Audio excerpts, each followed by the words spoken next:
এটা অ্যাবসলিউটলি নির্বাচন বানচাল করার লক্ষ্য। আপনি দেখেন এটার সঙ্গে প্রতিবাদের কী সম্পর্ক? আপনি কার প্রতিবাদ করছেন, কার বিরুদ্ধে প্রতিবাদ করছেন? আমরা আজকে দেখেন, যেই মুহূর্তে জাতি হাদিকে নিয়ে শোকাতুর থাকার কথা, যেই মুহূর্তে জাতির কথা বলার কথা হাদিকে নিয়ে, আজকে আমাদেরকে কথা বলার প্রসঙ্গটা ঘুরিয়ে দিয়েছে কারা? কারা প্রথম আলো, ডেইলি স্টার এবং ছায়ানট এই কাজটা করেছে? যারা করেছে তারা ডেফিনেটলি বাংলাদেশের ডেমোক্রেটিক ট্রানজিশন চায় না। প্রথম কথা, বার্তা তো পরিষ্কার, এই ঘটনা কেউই সমর্থন করতে পারে না বাংলাদেশের। এবং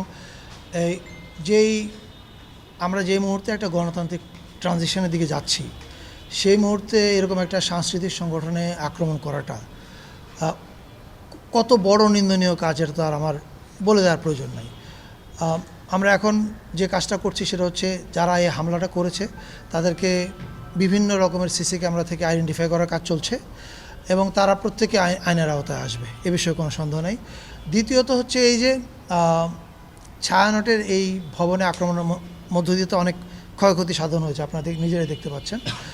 ছায়ানট ট্র্যাডিশনালি নিজেদের তহবিল থেকে পরিচালিত হয়, তারা কারো তহবিল সংগ্রহ নেয় না এরকম সরকারের কাছ থেকে।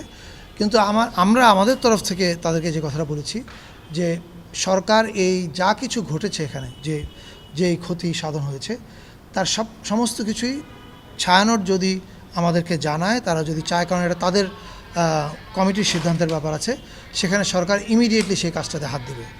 আর পাশাপাশি এটার নিরাপত্তার ব্যাপারে আজকেও আমাদের সকালে ক্যাবিনেটে আলোচনা ছিল, সেখানে এই প্রসঙ্গগুলো এসছে। আর এর বাইরে একটা কথা আমি বলতে চাই, বাংলাদেশের সব মানুষের উদ্দেশ্যেই, যে দেখেন, আমরা যেন আমাদের মূল ফোকাসের জায়গাটা হারিয়ে না ফেলি। আমাদের মূল ফোকাসের জায়গাটা কী ছিল? আমাদের মূল ফোকাসের জায়গাটা ছিল, আমরা একটা গণতান্ত্রিক সমাজে যেতে চাই। আমাদের মূল ফোকাসের জায়গাটা ছিল, এই গণতান্ত্রিক সমাজ মানে হচ্ছে সেখানে নানান রকমের মানুষ থাকবে, নানান রুচির মানুষ থাকবে। এবং এই রুচি বলতে আমি বোঝাতে চাচ্ছি, খাদ্যের যেমন রুচি, কালচারের রুচি আছে, কেউ এক গান পছন্দ করে, কেউ আরেক গান পছন্দ করবে। এই সকল মানুষই আমরা একটা জায়গায় সহাবস্থান করব। এবং এটা আমরা চেষ্টা করছি শুরু থেকে, যে আপনারা যদি নববর্ষে দেখেন, আমরা সকল জাতিগোষ্ঠীকে এক জায়গায় আনার চেষ্টা করেছি। আপনারা ধর্মীয় উৎসবগুলোর ক্ষেত্রে যদি দেখেন, ঈদ, দুর্গাপূজা, বৌদ্ধ পূর্ণিমা, তিনটায় আমরা এই প্রথমবারের মতো স্টেট লেভেলে সেলিব্রেট করেছি মন্ত্রণালয়ের পক্ষ থেকে, সামনে বড়দিনে করব। এগুলো করা হচ্ছে একটা বার্তা দেওয়ার জন্য সবাইকে, যে আমরা যদি সত্যিকার অর্থে একটা ফাংশনাল রিপাবলিক চাই, তাহলে এখানে সকল মতের, সকল রুচির, সকল চিন্তার মানুষদের সহাবস্থান করতে দিতে হবে। এবং এইটা সরকার তার মতো কাজ করবে, পাশাপাশি আমাদের সব মানুষের মধ্যে এই অ্যাওয়ারনেসটা প্রয়োজন, যে আমার সঙ্গে আপনার অনেক কিছুতে মিলবে না, কিন্তু আমি আর আপনি পাশাপাশি বসে এক টেবিলের জন্য খেতে পারি, এই জায়গাটা আমাদের যেতে হবে। আপনারা যেরকম দেখেছেন, আমি খালি চোখে যা দেখলাম, এটা তো আপনারা দেখতে পাচ্ছেন এখানে। এটার ওনারা একটা তালিকা করছেন, ওনারা হয়তো আগামী কয়েকদিনের মধ্যে বুঝতে পারবেন যে এটার টোটাল ক্ষতিটা কী হয়েছে, রাইট? অর্থাৎ এটা অ্যাবসলিউটলি নির্বাচন বানচাল করার লক্ষ্য। আপনি দেখেন এটার সঙ্গে প্রতিবাদের কী সম্পর্ক? আপনি কার প্রতিবাদ করছেন, কার বিরুদ্ধে প্রতিবাদ করছেন? আমরা আজকে দেখেন, যেই মুহূর্তে জাতি হাদিকে নিয়ে শোকাতুর থাকার কথা, যেই মুহূর্তে জাতির কথা বলার কথা হাদিকে নিয়ে, আজকে আমাদেরকে কথা বলার প্রসঙ্গটা ঘুরিয়ে দিয়েছে কারা?